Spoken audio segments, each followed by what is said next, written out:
travel a lot with work. I don't know where you're going. But I'm amazed at the way we now condition society and tell people what they've got to do all the time. You now have instructions everywhere you go on how to blow your nose and throw your tissue away and wash your hands. I'm in the toilet the other day and I've gone over to wash my hands and I'm reading the sign stuck on the mirror, as I do everywhere, that says hands should be washed for 10 to 15 seconds under running water with soap. I read all that. Then in brackets it says about the time it takes to sing happy birthday. So what am I doing? I look to my right, there are 6 other blokes washing their hands, and every one of them.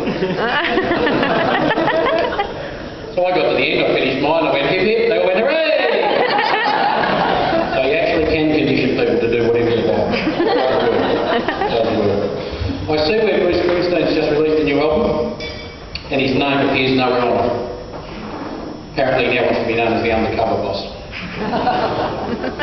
You watch Undercover Boss? Anyone like it? Yeah. Great show. Fantastic. Amazing stuff comes out of it. Great positives, some negatives, but you see human nature at its best, I reckon.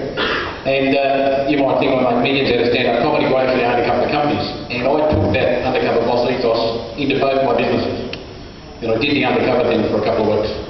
And it truly was like the show. I managed to see things that were fantastic and things that I wasn't real happy about. And then I dealt with them accordingly. Now, if anybody other than me worked in those 2 companies, there would be a lot of interest in that show.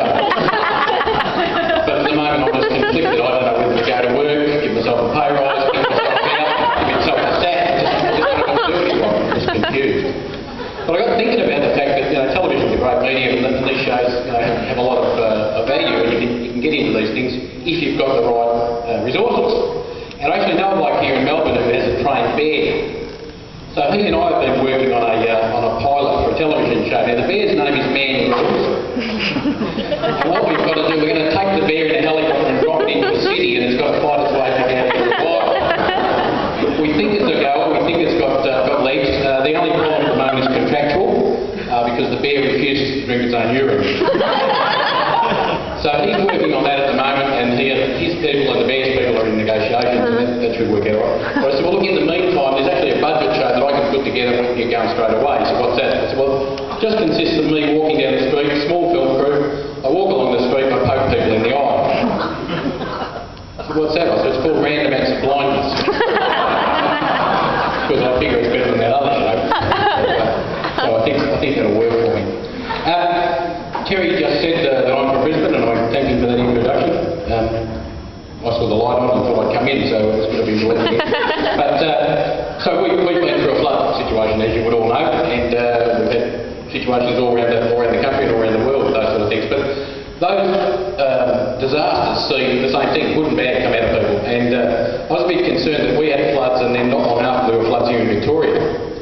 And I was thrilled with all the great stuff that came out in Brisbane, but here in Victoria there were situations in country Victoria where people were filling sandbags and building levee banks during the day, and of a night other people were coming along and stealing the sandbags. And that's pretty low, but it's also amazing, because who would have thought you could make a withdrawal from a levee bank?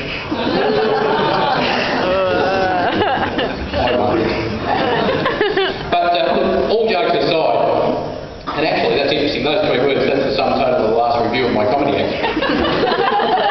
All jokes aside, I have a friend in Brisbane who went through the floods and lost everything, lost her house, lost her office, the whole lot, went totally underwater, completely underwater. And true story, there was an immediate assistance package available. So you had to contact this 1300 number, tell them where you lived and what your situation was, and they take all the details, and if everything was right, they'd send you some money. So she's done all that on the phone, given them all the details, and the bloke said, yep, that's all fine, no worries at all. We'll have that $1,000 cheque in your letterbox. She said, I've got one. True story. But she was amazing. We were there at the house to clean up, and she was stoic and brave through the whole lot. She was just amazing. Right up until the time when a bobcat came down the street and picked up what had been her brand new fridge and crushed it and dropped it into a rubbish tip. And she sort of lost it a bit. She got a bit upset. And I spoke to her later. I said that obviously was a concern for you. She said, no, I'm over it. She said, I've got a philosophy on life now. I said, what's that? She said, I've got 99 problems and a fridge ain't one. That was good. And we live in an amazing multicultural society. I see in the paper today that the first Victoria Police Sikh turban that's been approved. Did anyone see that? Yeah. Bloke's a Sikh and he's got the turban with the Victoria Police badge on it. It's amazing because he made his entry to the police force through they've got their own website for applications. It's called Sikh.com.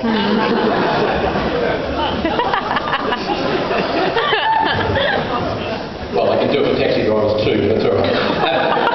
The thing is though, I mean, talking about that, I suffer from shocking hay fever, and when I have hay fever, I sneeze very loudly, and I blow my nose, probably as loudly.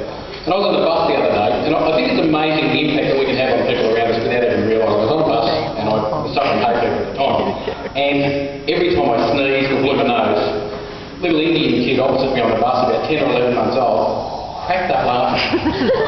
Every time I made one of these noises, this kid cracked up laughing, as did his mother and his grandmother who were sitting with him. And I'm sitting there thinking, now this is just amazing, you know. In all my life, I would never have considered myself a seeker of pleasures. But by pure chance, I happen to be a pleasurer of sex. That took a lot of time. It's not easy, this stuff. I know I can look that way. I have only one thing in common with Americans. I always work in a short sleeve shirt because I believe passionately in the right to bear arms.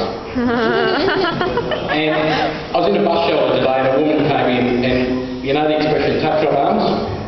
She had a tuck shop under each arm, this woman. She was huge. She was morbidly obese, so fat she should have been dead. And I thought that was an interesting description because somebody once told me I was morbidly obese. Now I took that to mean I was drop dead gorgeous.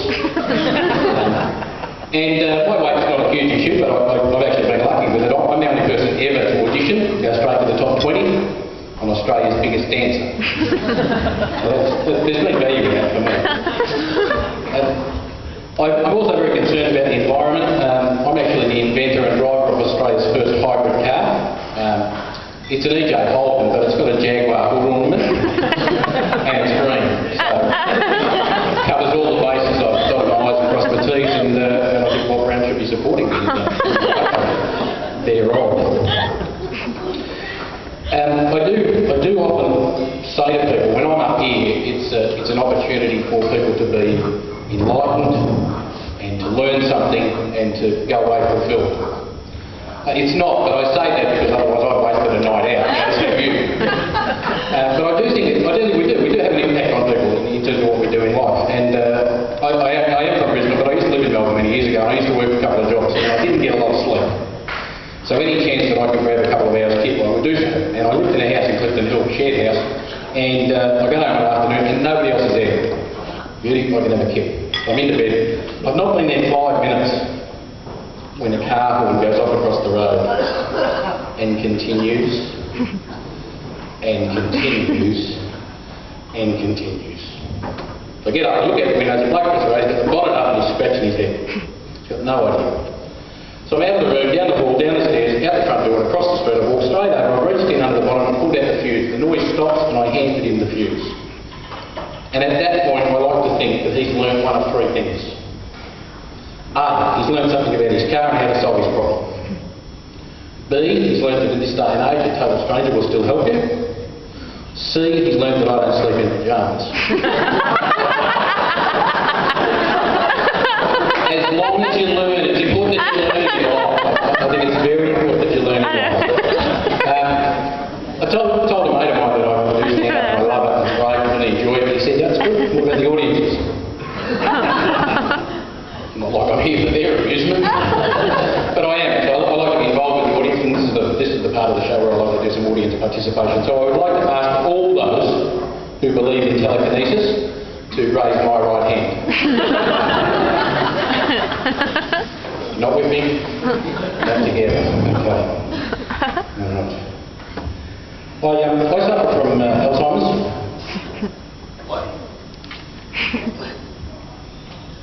I suffer from Alzheimer's. I do find it interesting that we idolise sports people in Australia. And I was in the pool the other day, I got out of the pool and the news was on and Ian Thorpe came on to say that he was reigniting his career, and I was inspired. It was a hot morning and I got straight back into the pool as well.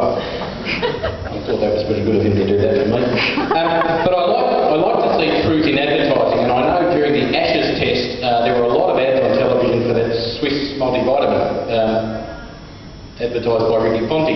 Yep. Now, I've no idea what they promote as being the properties of that multivitamin and what it does, but the one thing I do know it does is stops the runs. But my son explained to me the other day what truth in advertising is. He said to me, I was at McDonald's and there were 3 women there in a full burger. I said, yeah. He said, well, one was black, one was grey, one was navy blue. I said, yep. He said, I went across the road to Hungry Jack's with 3 women there in the full burger. Pink, gold and green.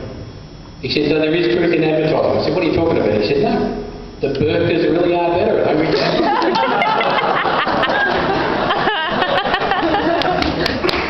Who knew? Who knew? I do actually like to involve the audience, as I said. I like to play a little game called Once Upon a Time. So I'm happy to have a topic given to me. Yeah. And we'll see what we can make of it. Trucks. Yeah, well, I actually do a lot of comedy with trucks. My comedy's not that good, but the delivery's important. You may have seen my YouTube trailer. There's a load of these. See, lingerie. Remember you got really funny underwear one? The underwear. Underwear. Gaddafi to you too, and thank you for coming. What's his first name? Moama. Has he got a brother at Chuka? He lives just across the river? I'm just amazed. He has always been, to my knowledge and understanding of the news over the years, he's always just been Colonel Gaddafi. I've never heard his first name until now. So is that so that we just know who he was before he gets kicked out? I have no idea. Or are we going to get Moa and Mora all the way through? I'm just not sure. Look, I do like to, as I said, I do like to be giving, and I like to be inspirational to people. And I would like to say to you that there's no I in team. There are 2 in idiot. I've been amazing and you've been lucky to be here. Thank you very much.